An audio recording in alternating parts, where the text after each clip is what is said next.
Apa yang menyebabkan kekalahan Amerika Serikat di Perang Vietnam?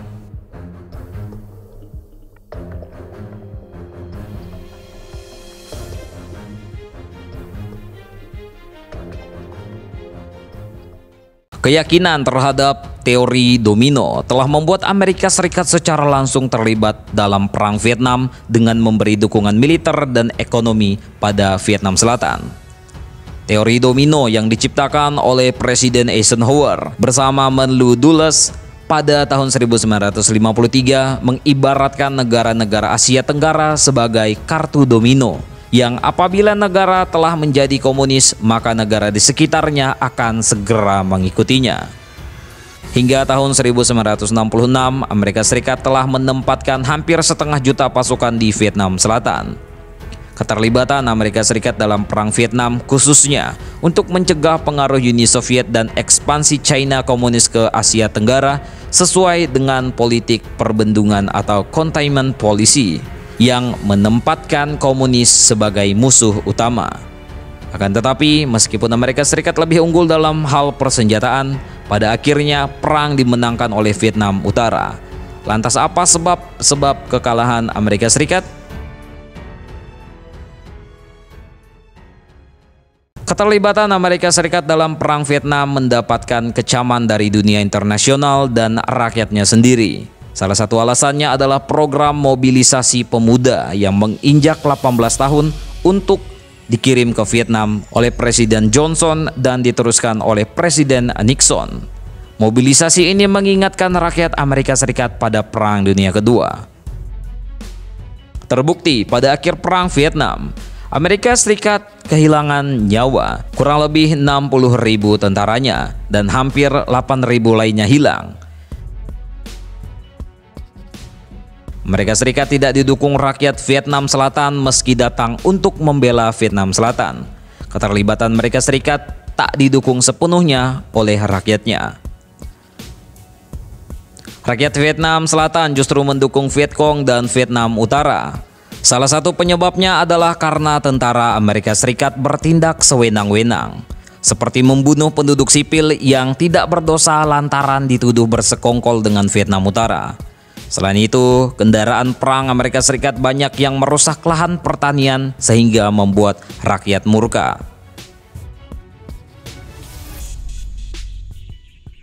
Propaganda Vietnam Utara, kebencian rakyat Vietnam Selatan terhadap Amerika Serikat kemudian dimanfaatkan oleh tokoh-tokoh Vietnam Utara.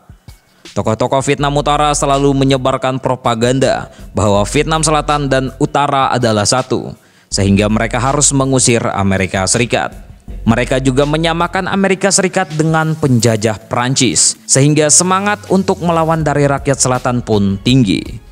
Cara ini dipadukan dengan operasi militer konvensional yang kemudian disebut sebagai strategi PEG atau Peasants Enemy Guerrilla atau petani, musuh, dan gerilya, di mana tentara Vietnam Utara mendekati para petani yang dapat memenuhi kebutuhan makan mereka, kemudian melakukan propaganda serta melakukan perang gerilya.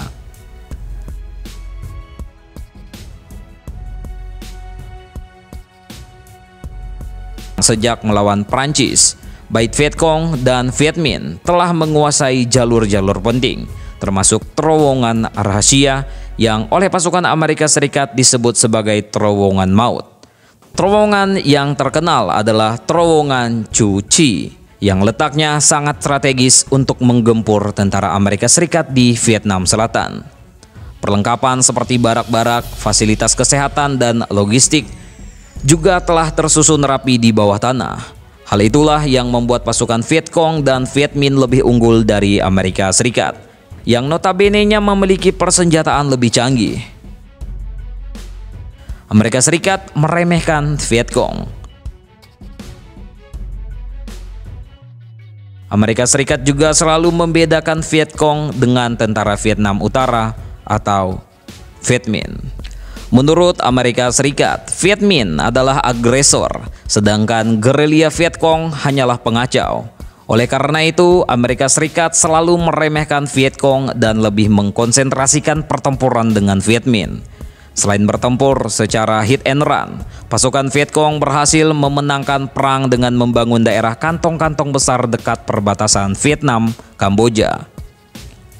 Viet Cong juga menjalin kerjasama dengan Khmer Merah dan Pathet Lao atau pasukan komunis Laos yang pada akhirnya berhasil membuat pasukan Amerika Serikat gelagapan.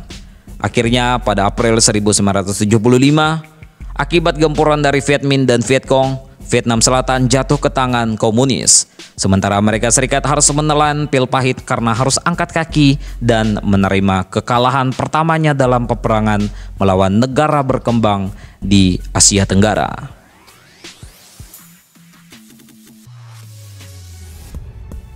Tentang ini, bagaimana menurut kalian, coy?